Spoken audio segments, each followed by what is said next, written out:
Hi, everybody. I'll give everybody a little bit of time to join.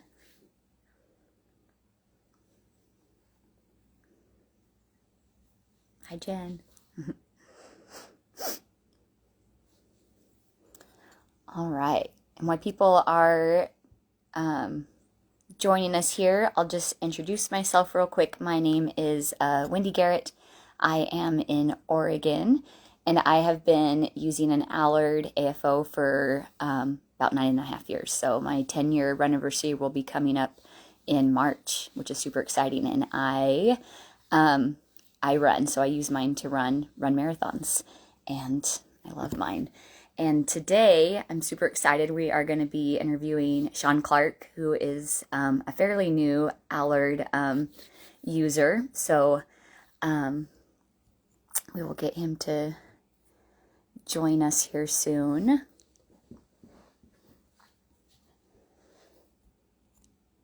Let's see here. Invite Sean here. Hi, Wendy. Yay! Hi, Sean. How are So you? good to see you. I'm wonderful. How are you? Very well. I think I last saw you in 2019 when you were running the Cape Town Good. Marathon. Yes, yes. So tell everybody where you're at. Yeah, so I'm actually sitting in Johannesburg right now. I'm still at work. I actually work US hours, funny enough. Oh, you do? Yeah, so my hop 7 is obviously your hop 1, depending on the time zone, etc. But yeah, I'm sitting in Joburg. I'll go home after this and yeah, I'll get ready for the evening and start all over again tomorrow. Yeah, what time is it there? Hop 7. Oh wow. Okay, so you're Yeah. finishing the day. We're just starting it here in here in Oregon. So Oh, yeah, so South Africa. That's so cool. I see. I I wore love my it. Springboks. I South love it. Well done, Africa. Wendy. Yeah, I'm a massive Springbok rugby supporter. I think anyone that knows me knows that I Yes. absolutely love rugby, and I have for my entire life, and it's just something that's I'm really, really passionate about. That's awesome. I'm glad I had an excuse to finally get to wear it. Good. You don't need any So excuse. yes. You got my permission to wear it any single time. It's such a great Okay. Okay, good. Yeah, and I was gonna say we're not meeting for the first time. Me and Sean actually met in the middle of the Cape Town Marathon. Yeah, feeling. back in 2019. So Mm. good to see you. Good to Yeah, see you again. So good to see you too, yeah. Wendy. And I think that's when I became familiar with Allard and obviously saw you running in them and thought, my word, you look so perfect with your gait and everything like that. So I had to jump in and ask exactly what you were wearing. And that's, I think, where the conversation started. Yeah, yeah. And then I've been bugging you ever since. I'm like, Sean, have you gotten your Allard yet? So I'm Yeah. excited to hear all about that and what that's done. So first let's start though with back when you were a kid. Tell us a little bit Mm. about your accident and Yeah. what happened there. Yeah, sure. So in 2002, on the 1st of June, I was 7 years old. I was a very active boy. Obviously, did everything under the sun and was quite naughty. And I lived life on the edge. I think that was just the way I was as a child. And on this particular day, I was playing army with my friends and my brothers. My mom and dad were in the kitchen making tea, and I decided, no, I'll climb up on this roof and sort of get the scenery from there and play from the roof. And unfortunately, my elder brother shouted out that he had shot me, play. And I decided, no, I'll jump off the roof and make it all dramatic.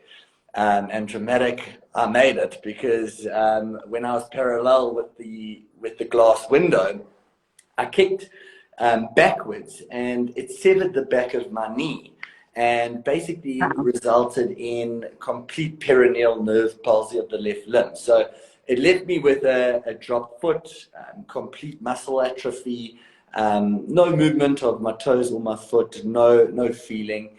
And that's essentially where my journey started. If I look back in hindsight, it was a blessing in disguise because it's opened up so many doors and opportunities for me. And if I look at it at another approach, it actually forced me to slow down a little bit because I was just so active. I had no sense of danger, and it forced me to actually relax, and quite literally and physically slow down and think before I act. So that's essentially where I started.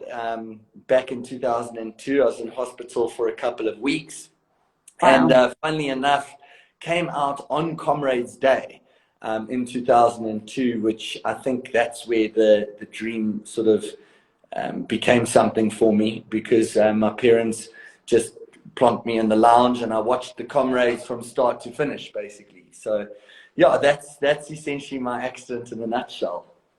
Wow, 7. That's so young. So Yeah. yeah, what did the doctors say at that point? Like, did they say, yeah, what you were gonna, they thought you would be able to do Mm. and not do, and yeah, and how did that affect your mobility as a kid, like right away? Yeah, so it was just such a tragic accident. We got to the hospital and it was about 5:30 at night, and I still remember it so clearly, getting wheeled into theatre, and I was very fortunate that one of my best mates' dads at the time was operating on me. And from what my parents have actually told me is the doctors obviously came out and gave their opinion on exactly the extent of my injuries were, and they basically explained that I would have around 20% use of my leg, and that they did whatever they could to save it, because they were under the impression the entire time that they were going to amputate it right then and there, because they couldn't find Um, a pulse in my actual foot. They actually ended up finding one, and so they obviously then kept it on. Um, but I think, for the first couple of months, things were very sedentary. I was basically confined to a couch and crutches and a wheelchair, and I had to accept this new way of life. And the doctors explained that the best thing, or yeah, the best sport that I could actually end up doing is swimming, and I must forget about contact sport like rugby and uh, hmm all those high impact sports. Is just something that I wouldn't be able to do. And I agreed, and I got into swimming. And again, such a blessing my accident was, because I was obviously classified as a disabled athlete, and I made the South African swimming disabled team and traveled the world. I went to Holland, I went to India, and Wow. throughout my schooling career, I was, I was set on making the 2012 Paralympic team. But unfortunately, in 2012, I had a major operation, a reconstructive surgery that took me out for 6 months. And so I came out of that recovery stage not wanting to swim again. I'd achieved what I wanted to achieve, barring the Paralympics, of course.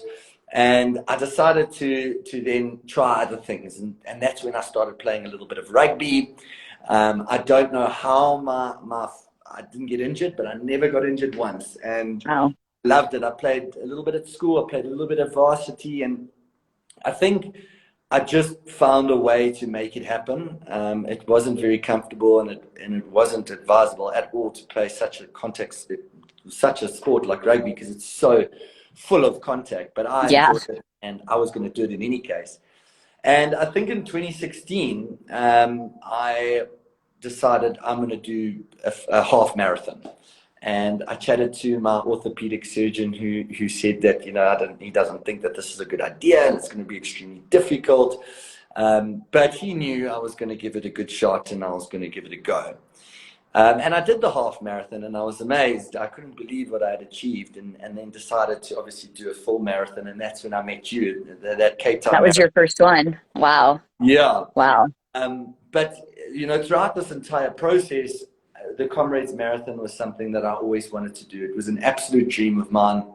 It was something that if I had chatted to anyone about, everyone would turn around and be like, Sean, you're crazy. It will never work. It won't happen. It's just something that is just so far out of this realm that really focus your efforts on something else. And I just said to them, I will do it. I will do it one day. I don't know how, hmm but I will. It's not a matter of if, it's a matter of how I'm going to actually do it. So that's essentially the sporting aspect since my accident up until now. I love that. And I love that you were dreaming so big and people were like, I don't think it's a good idea. And you're like, I want to do this. Yeah. Because I know when I saw you in the marathon, I think you just had your ankle, you had your ankle wrapped, I think. Yeah. So yeah, so from like your injury until when you got your Allard, what had the doctors done for your mobility? Did you just wrap it? Did they try other braces or you So just, I've had a number of operations since obviously 2002 when I had my accident, but also when I had my accident in 2002, the splints that were around at that time were very, very basic. I still remember my first couple of splints that were plastic, and I requested them to be multicolored because I thought it was really cool and I wanted to fit yeah. in. But very bulky, basic splints that really wouldn't last because, as I said, I'm really active, and they would just break and they wouldn't work out. Um, Up until that marathon where I met you in 2019, I was using a very basic, it was called a toe up, that basically wrapped around my ankle and then fitted into my laces, which worked, but it didn't provide me with the comfort I needed. And to be honest, leading up to that full marathon in 2019, I barely trained because I couldn't. It was too painful. Um, Mm. the mobility AFOs or the splints that I had at the time were just not doing anything for me to allow me to train the distance I needed to complete that race comfortably. Um, they were bulky, they didn't last. It just, yeah, it really just did not work. And I think last year, just to sort of go back, we were considering very much on whether or not to amputate my leg. And that's something Oh, that wow. I've been very for, very keen on doing because I've got a couple of mates who are or have a below knee prosthetic and they are unstoppable. They, of course, have their own discomfort and their own pain, but they can honestly do things that I genuinely can't do, like trail run and stuff like that. And just last year, that was something that we were seriously considering. And just the last step, my orthopedic surgeon said there's a little bit too much risk here, and I think it's something that we should avoid for the time being. And that's when I said to him, I'm going to do the Comrades Marathon. I'm going to prove a point. I'm going to do the Comrades Marathon. And, that's going to be it. And hopefully thereafter we can reassess and see what we can do from there. But I came home from an operation last year and I realized I've made this deal with my orthopedic surgeon, but there's no way I can get there with the splints or the AFO that I've used in the past. To train for Comrades Marathon, it's 90 kilometers. You really need to Wow. put your heart and soul into your training and you can't back down. Mm. So that's when I literally got into my laptop and I'll never forget the day. I was lying in bed and I thought the only way to do this is actually reach out and email people.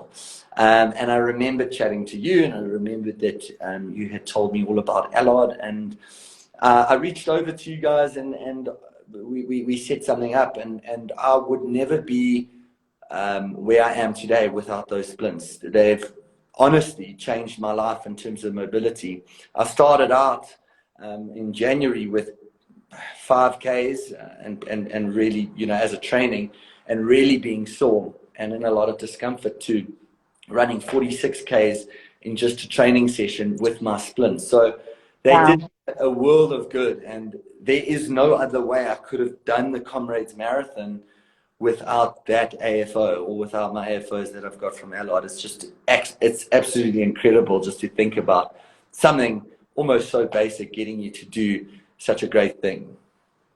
That's so cool. That I Yeah. didn't know that part of your story, and that's really cool. So Mm. yeah, so how long ago did you then get your first Allard? It's been fairly recent, right? Yeah, no. So it took a while. Last year September is when I sent the email through, and we were negotiating a little bit. And I think I ended up getting my first AFO in December, and I was just so excited to go for a run. I was so unfit in December. I mean, I hadn't run for months and months, but I was just so ready to go. I put the splints on, put on my shoes. I went for a 7K run.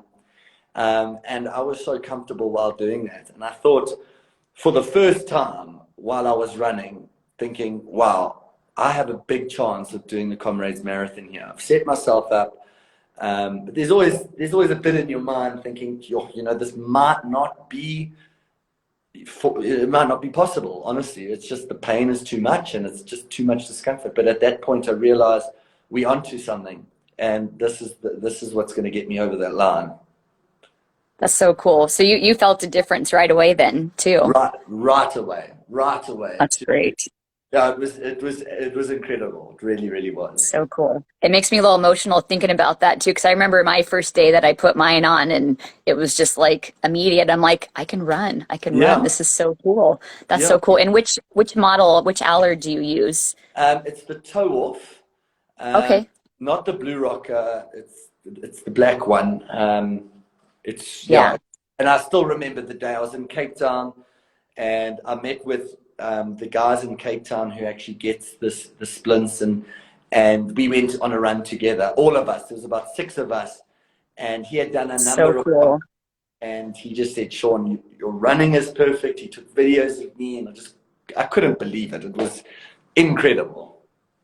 That was really cool. Yeah, Mm. was it kind of hard then? I mean, do they have a lot of places in your area where you can get it, or did you have to like meet up with someone that like specialized in that? And was it a little more challenging to get one?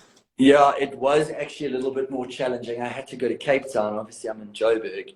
I think he's a distributor, or he's an orthotic, but he's I think the sole distributor coming into South Africa at the moment with those Allard splits. So we went to him and we got tested and we got kitted out. And yeah, it was a little bit difficult, but I mean, the benefits far outweighed the negatives in So that. worth it. So worth it. It's so Yeah. cool. So obviously I mean, improved your running like right away. Is there anything else like just with like your base, like normal lifestyle, anything like that that you've noticed that it's like made a lot easier or changed? Well, I just think that it's allowed me to be a lot more comfortable while doing the things that I love, not only during running, but after. I think before, when I had different AFOs, I would go for a run, be in pain during my run, and the pain wouldn't subside. It would sort of remain or actually get worse. With the Allard splint, I could just picture my foot hitting the ground and just moving with the shoe and just really flowing. And it allowed everything in my foot to relax and not be as painful. I mean, the pain was never at a zero. The discomfort was never at a zero. It never will be. But it was definitely so much better than the AFOs I had in the past. So I think after running, I could, take my splint off and walk around and be comfortable and go for a walk or do whatever I needed to do. And I think that really helped me mentally as well. Yeah, it is, and it's just kind of like it just kind of comes a part of you, and you don't think about it so much. It's just so natural and makes Mm, everything so much easier. So I mm. love that so much. So well, then you already answered my question because it's the Comrades Marathon. Is that how you pronounce Yeah, it? It's Comrades cooler in your Marathon. accent, but Comrades Marathon. Yeah. So you found out about it while you were in the hospital after your accident. That makes it even cooler to hear that. So tell everybody, yeah, what it is exactly and the distance and where it's at and yeah. Sure. So Wendy, just the hospital part, that's where I said to my orthopedic surgeon that I was going to do it. It's actually been a dream of mine since I was a little kid to complete this. Oh, really? Yeah, Okay. I grew up watching it, and it was something that just blew my mind, and it was something that I had to compete in. But Yeah, and it's a huge deal there. It's a huge deal. I yeah, love it. it is. It's a very historic run. It was its 95th year this year. It runs from Pietermaritzburg to Durban. It's 90 kilometers. This year it was Pietermaritzburg to Durban. It usually alternates. So it's 1 year Pietermaritzburg to Durban, and then the next year Durban to Pietermaritzburg. So this year was the down run, Pietermaritzburg to Durban. And 90 kilometers, and it's just something that everyone needs to do, regardless of where you're from and regardless of your abilities. I think it's a race that encapsulates South Africans at its heart, or the South African country at its heart. Everyone's so supportive. There's such a good vibe. People offer drinks and food, and people literally set up for the entire day and get their Oh, bras and cook breakfast and lunch as well, watching all the runners. 16,000 runners entered this year, and it's just everyone's birthright, and you have to experience it because it's something that I could never describe. From the moment the gun went off to the moment I crossed that finish line, I was in absolute awe of, firstly, what I was doing, and the actual event in itself was just incredible. It was such a great day. That's so cool. I'm adding it to my list as we speak. You have to, Wendy. I've never had the desire to go past 26, but you're selling it. You're selling it. And so how do you even train for that? I mean, so yeah, so 90K. So for those in the US, that's like over 50 miles. So it's Yeah. like a double marathon plus extra. So yeah, how do you train for that? To be honest, when I decided that I was doing the Comrades Marathon, I had no idea where to start. I think the first thing I did was to find a reliable and good coach, because there was no way I knew what to do to get me to finish this race. And I linked up with a coach in Durban, Nick Akampura, who's just so fantastic, and he took on this challenge. I met him in January and I said, listen, this has been a dream of mine for as long as I can remember. I've got to do this, and I will do whatever it takes to get me there. You just got to tell me how I need to do it. And he took that on, and he really accepted and invited that challenge. And it started off small. It really, really did. We started off 3Ks a week, as small as that, just to start somewhere and start ticking off those small little check boxes. And we started increasing mileage, hitting a 10K on a run, which at the time I thought was a fantastic milestone. That was something that, I hadn't trained for 10Ks. I hadn't done 10Ks consecutively for a long time. And we just kept on, celebrating those small victories. And then came a little bit of strength work. And what we actually did, he was really, really clever. He just said, listen, we need to minimize the impact on your feet. Because I'm naturally a slow runner. I mean, I'm running with essentially one working leg, so I'm going to be a little bit slower than everyone else. So he said, rather than yeah, exactly. So rather than chew up your entire weekend focusing on massively long runs, let's rather get onto the watt bike, the bike at the gym, and do an hour of that. So you're building up your cardiovascular system, you're building up your hamstrings, you're building up your quads, you're still training, and you're still supplementing your training. But as time went on, we never stopped cycling, and obviously we never stopped running, we never stopped doing strength work. I think at the peak of my training, I had Monday always as a rest day, and that was a day that I'd really look forward to. Tuesday we always ran in the morning. Wednesday I cycled in the morning. Thursday I ran in the morning. Friday I cycled in the morning. And then Saturday and Sunday was my long runs. And this was back to back, either a 21K on the Saturday and a 21K on the Sunday, or a 30K on Saturday and a 21K on Sunday. So it was big mileage to get you used to being on the road, getting used to eating while running, and just familiar with the time that you're spending on the actual road. So that's how it all started, and it just snowballed from there. It became easier, and I'd wake up, not feeling like to run, and literally say to myself, Sean, you're just going for a 21K. You're going to be okay. It'll be over in 2.5, 3 hours, and then you can go back to sleep, kind of thing. Whereas if I look back in January where I was running 3Ks, I would never say I would ever do that and say that to myself. So you got to celebrate the small victories and look at the small wins as massive victories, because that's the only way you're going to get there. And I think that's one of the things that you can't forget, because a lot of people give up when success or the end is right around the corner. And I literally just said to myself, stick to your guns and you'll be able to finish this race. Just don't stop.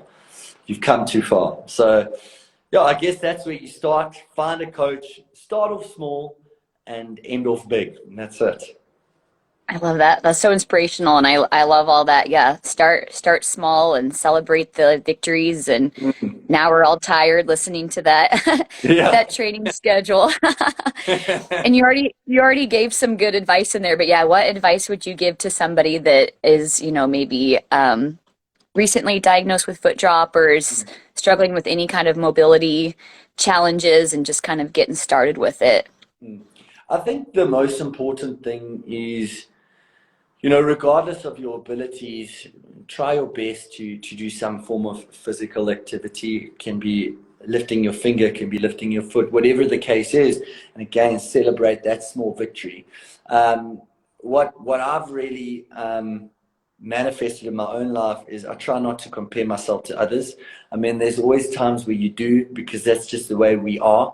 But we are so unique. Every single person is so unique. And just because you have something different, like a foot drop, like what I've got, like millions of other people have got, doesn't mean you're different inside. You've got the ability regardless, and you got to keep on going. And again, celebrate those small victories and keep pushing.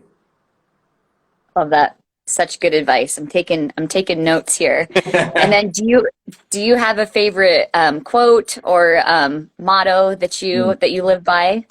So there was a quote that has stuck with me since I started this journey, and that's there's literally nothing more powerful than a soul that refuses to back down. And I would say that often while I ran, it was just something that really sat well with me and motivated and inspired me. And it's just so true.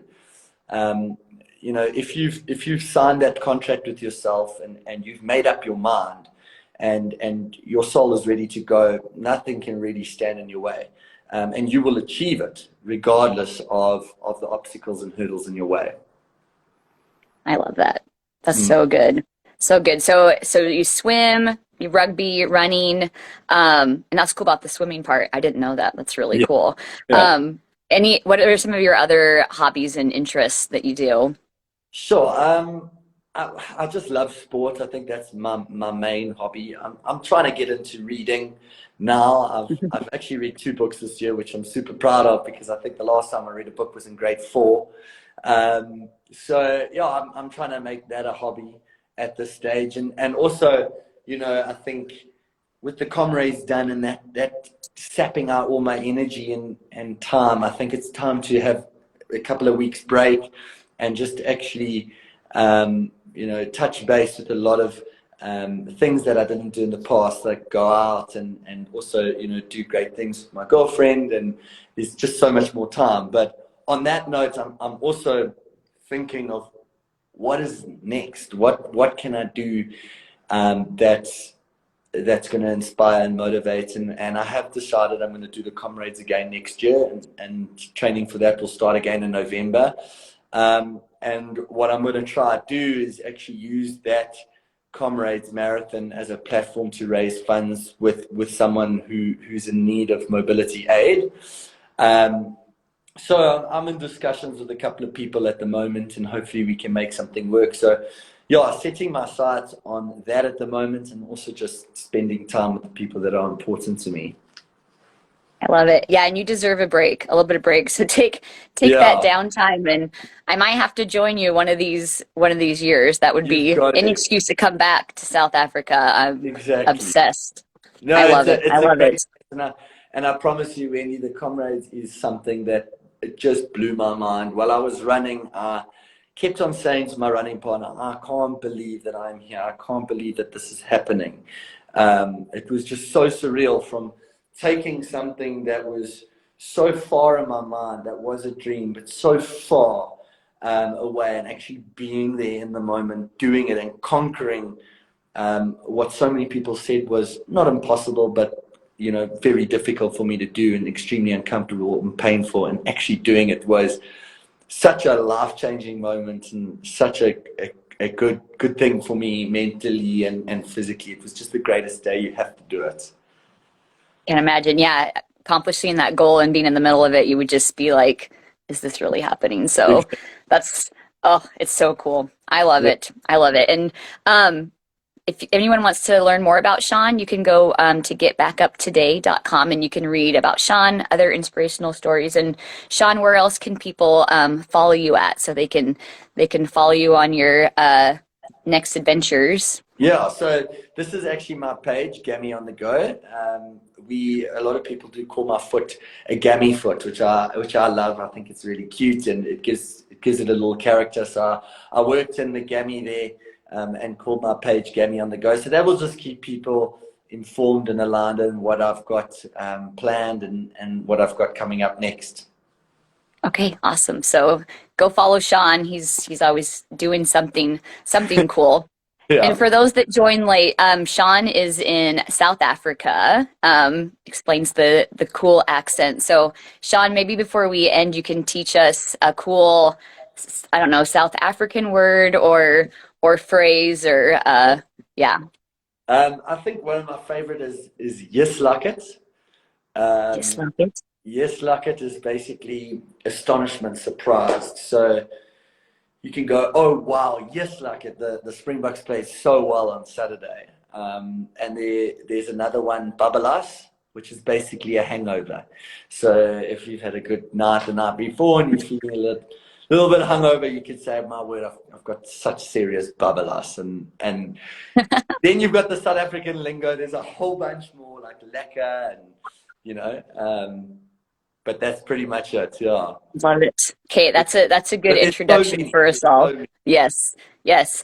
You're making me want to come back to South Africa. So Comrades Marathon for sure.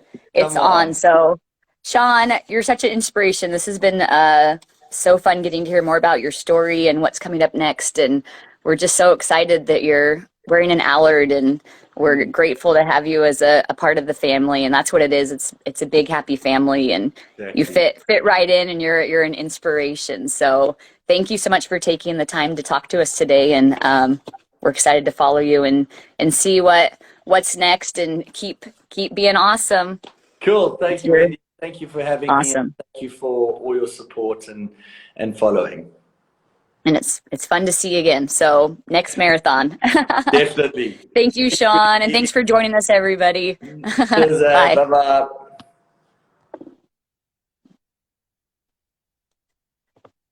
bye.